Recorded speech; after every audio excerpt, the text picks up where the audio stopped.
Guys, ഇതെൻ്റെ അമ്മയുടെ ഫോണാണ്. ഇന്ന് അമ്മയെ ഒന്ന് ഞെട്ടിക്കാൻ വേണ്ടി പോകാൻ കേട്ടോ. അമ്മ ഉപയോഗിച്ച് ഇതിനെ പടമാക്കി. അപ്പോൾ അമ്മയ്ക്ക് ഇന്ന് ഒരു സർപ്രൈസ് കൊടുക്കാൻ വേണ്ടി പോവാണ് കേട്ടോ. ഓക്കെ, ഇന്ന് മുതൽ എൻ്റെ അമ്മ ടച്ച് ഫോൺ ഉപയോഗിക്കാൻ പോകും.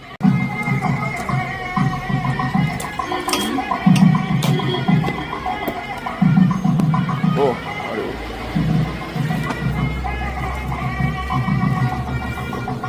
Double camera phone.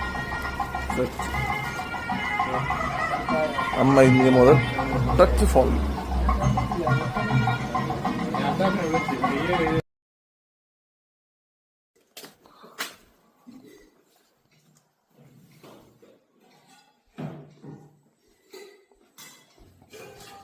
മീനെടുത്താ കൊണ്ട് എന്താ ഓ പൊളിച്ചിടുവോ? നീ എന്നെ ഇത്രയും വലിയ സെറ്റൊക്കെ വാങ്ങിച്ചത് എനിക്ക് ഉപയോഗിക്കാൻ അറിയാടാ. ഇത് പഠിക്കണം.